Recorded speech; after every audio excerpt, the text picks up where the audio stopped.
Good afternoon. I think I've done a video on this plant here before. Come over here today, harvest a little bit. Oh, look at the bee working it. Are we getting that? I hope so. They're mean little bastards, those little half-sized bumblebees. Kind of let him do his thing. There's some more down the road here. This is the amazing Joe Pye weed.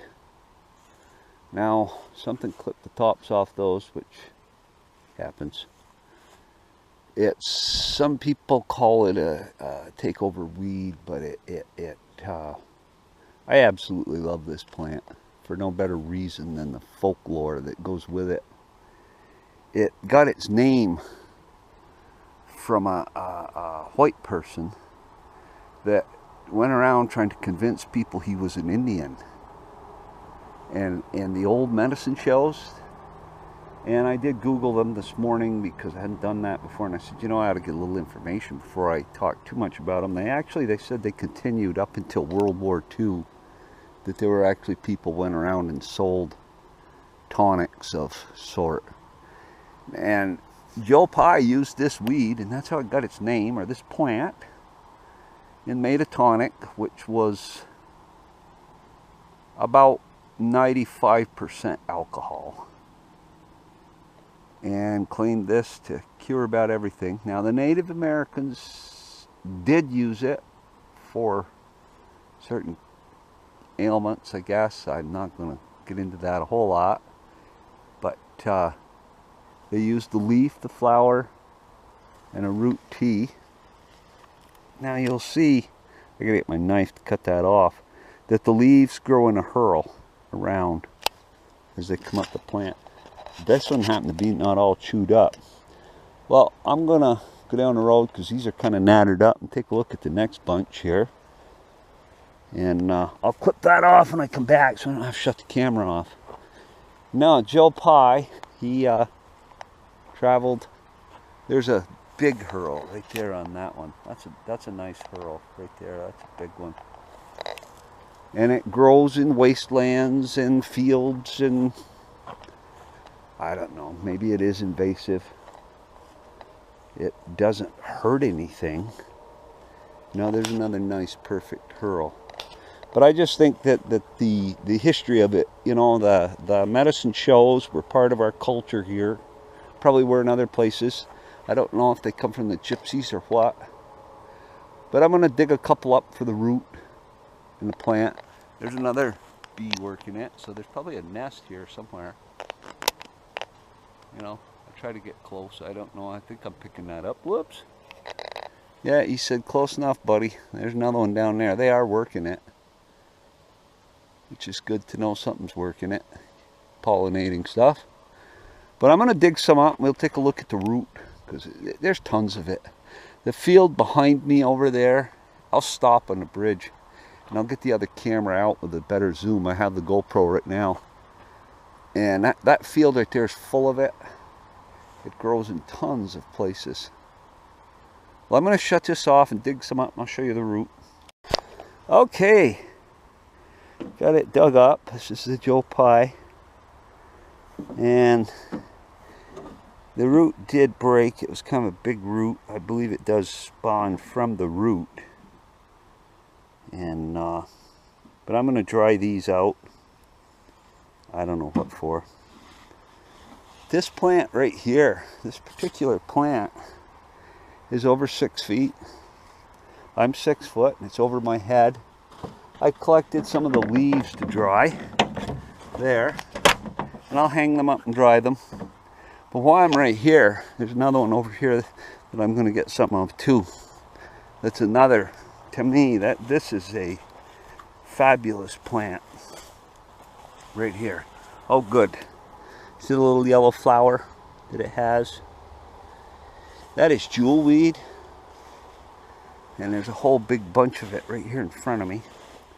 And I am going to harvest a couple of those. I mean, there's plenty here, and it's not a, you know, this one you can harvest till your heart's content. Mike Reed There's a nice one there. And that'll probably be it. I'll take these out to the truck.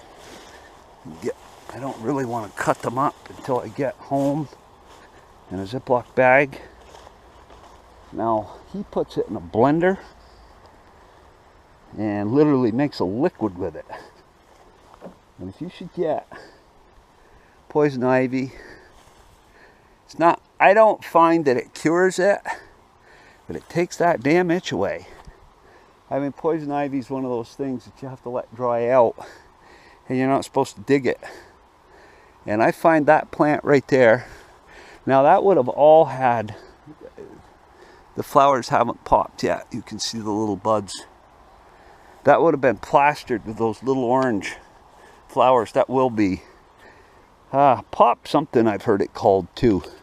Let's see if I can find it.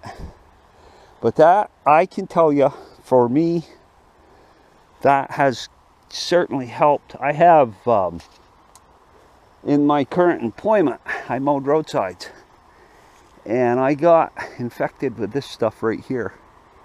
They warn you about it, but it's not as dangerous as some people would have you believe.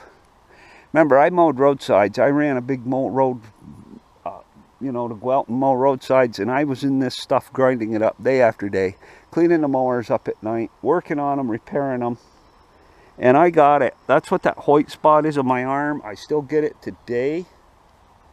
I don't know if, no, that wasn't a tick, but it itches terribly. It's about the worst thing goes on. I won't take the steroids for it. It's not that big a deal to put up with. It's like poison ivy. I would never take steroids for poison ivy because you can use something like this with no harmful side effects. It kills the itch, it runs its course, it goes away, and try to learn the plant and stay out of it. You know, I think the steroids are more damaging than the plant. But that is some real healthy jewelweed. I know why, because that's a shit pile. They got pushed down in that swamp. It's kind of a swamp out in there. And when the farmer was working out in there, he pushed it out there. And that's why it's there. Well, that's today's wild plants. I meant just to do my good old friend Joe Pye. But, you know, and we got burdocks here. That's supposed to have a good edible root. I've got some that I've dried. Some of the root, the leaves. There's other parts of the plant you can eat. Google it, please. Watch somebody else. Don't take my word for it. Okay. This is that Joe Pye root. This is the leaves. This is the leaves here. Now you can strip the leaves off like this and dry them like that to make a tea. The root, I'm not sure what you do with it. I'm going to hang it up and dry it. That's what the little piece of jute twine is for. And the that's the flower and leaves and stalk. Then when it's dry, just hang it up in a hot, dry building. And that right there, it's real dry in there. I'm just going to hang it up in the rafters, let them dry out. And this is the jewelweed. That's ready to go in the freezer. Now I did read, since I got home, that some people make ice cubes with it. Now, you can take this right here. I don't have power out here. But you can take this, these right here, because I didn't freeze these part, and take that and feed that right into a blender, food processor, grinder, and turn that right to a mush. And that's where you get the juice. Now, both of them are in these books here. Of course, these books don't give you a lot of detail on any one plant. They touch on a lot. And it does say right here, its name is derived from Joe Pye, a 19th century Caucasian Indian theme promoter who used the root to induce sweating and typhus fever. You know, and where it's found and everything. And the other name for jewelweed was touch-me-not. And I don't know why it's called that. Jewelweed, spotted touch-me-not. I've used the juice myself and had no issues. I wouldn't recommend somebody bathing in it. Try it lightly. But anyway, those are some interesting plants that I, you know, gonna dry this. I have no idea what I'm gonna do with it. I don't expect to catch typhus. But thank you for watching, and hopefully some people find that interesting.